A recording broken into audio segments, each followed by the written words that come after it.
नमस्कार सेविका ताईंनो, मी पुष्पवती चंद्रकांत मोरे, अंगणवाडी सेविका व्हिडिओ भगिनींनो तुमच्या आवडत्या चॅनलवर म्हणजेच ॲक्टिव्ह अंगणवाडी चॅनलवर तुमचं खूप खूप स्वागत करते। सेविका ताईंनो, आजच्या व्हिडिओच्या माध्यमातून आपल्याला आलेल्या नवीन अपडेटनुसार गृहभेटीमध्ये गरोदर मातांच्या गृहभेटीमध्ये जो बदल झालेला आहे तोच मी तुम्हाला आजच्या व्हिडिओच्या माध्यमातून सांगणार। अगदी सोपा आहे, अगदी 4 मिनिटाचा व्हिडिओ होईल, आपण पूर्ण बघा। एक साधी गृहभेट आणि गरोदर माताची गृहभेट दोघंही दाखवते। गृहभेटी मोजून आपल्याला क्लिक करायचं आहे। इथं क्लिक केल्यानंतर तुम्हाला 2 गृहभेटी दिसतील, म्हणजे तुमच्या असतील नसतील। जर तुमचे आले तर त्यावेळेस लक्षात ठेवा। आता मी सर्वप्रथम गरोदर मातेची जी गृहभेट आहे तर तिला मी गृहभेट देणार आहे। त्याच्यावर क्लिक केल्यानंतर अगदी नेहमीप्रमाणे आपल्याला सगळ्यांना माहिती आहे की मॉड्यूल ओपन होतं, हे आपल्याला ऐकायचं असतं। त्याच्यानंतर हे सगळे प्रश्न असतात, काय काय तिला द्यायचं, हे सगळी जी माहिती असते खाली जर आपण पाहिली तर ही एक माहिती आपल्याला गरोदर मातेच्या गृहभेटीमध्ये आपल्याला सांगायची असते आणि आपल्याला ही जी आपण व्हिडिओ प्ले करतो त्याच्यात देखील माहिती असते।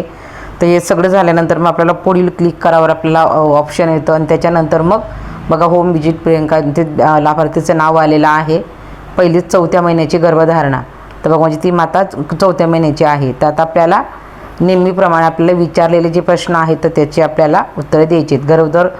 गर्भवती महिलेला IPS गोळ्या देण्यात आल्या आहेत का, तर त्याच्यानंतर आपल्याला पहिले याच्यावर क्लिक करायचं आहे। याच्यावर क्लिक केल्यानंतर परत आपल्याला दुसरा प्रश्न येईल, आईने पहिली ANC तपासणी पूर्ण केली आहे का, म्हणजे आपल्याकडे ती आलेली आहे का।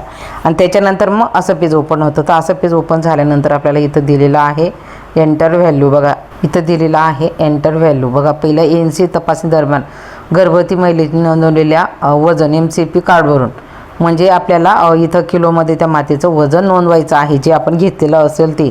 तर बघा आता ह्या मातेचं वजन आहे 41 किलो।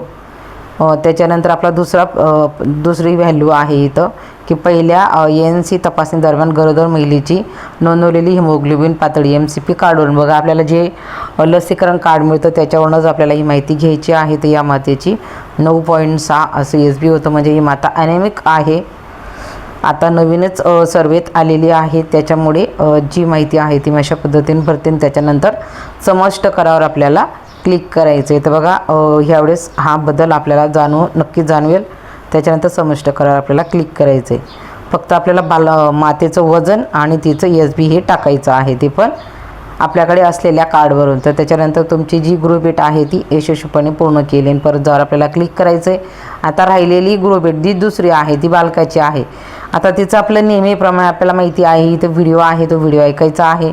त्यांना काय काय कशाबद्दल माहिती बघा, शेवटच्या भेटीपासून तर मुलाच्या सामान्य आरोग्याबद्दल आणि त्यांच्याबद्दल विचारा। बघा आपल्याला काय म्हणजे आपल्याला प्रश्न पडतो गृहभेटीत आपल्याला नेमकं काय सांगायचं आहे, काय करायचं आहे, आपण त्यांना काय विचारायचं। तर इथं सगळंच आपल्याला इथं एक मुद्दे दिलेले असतात। तर ते सगळे मुद्दे जे आहेत तर ते आपण एक वाचायचे आणि त्या पद्धतीने करायचं। त्याच्यानंतर पुढील क्लिकवर क्लिक करा। त्याच्यानंतर याच्या जास्त काहीच नाही आपल्याला माहिती। बाळकंपनं सांडता पितो का, म्हणजे बघा या पद्धतीने आपल्याला एक प्रश्नांची उत्तरं द्यायची आहेत। इथं जास्त काही फारसं नाही, म्हणजे जी माहिती आपल्या बाळाला विचारू आईकडनं तर तीच माहिती वापरून आपल्याला इथं हे करायचं आहे। आणि त्याच्यानंतर सगळं क्लिक केल्यानंतर मग आपल्याला सबमिट करायचं। सगळं क्लिक केल्यानंतर म्हणजे ते यस नो उत्तरं तुमचे होय नाहीमध्ये असू शकतात, एखाद्या बालकाचे नाही पण असू शकतील। तर जे असेल ते त्या पद्धतीने गृहभेट म्हणजे ज्या पद्धतीने त्या बालकाची आणि गरोदर मातेची कशा पद्धतीने त्यांच्या तपासण्या होतात, कशा पद्धतीने ते बालकांची ग्रोथ होते, तर असं या गृहभेटीमध्ये आलेलं आहे। तर ताईंनो, आपण अशा पद्धतीनं गृहभेट देत आहात का, असे प्रश्न जर आले तर तेच मी तुम्हाला व्हिडिओच्या माध्यमातून सांगण्याचा प्रयत्न केला। आजच्या वेळेपुरतं एवढंच, धन्यवाद।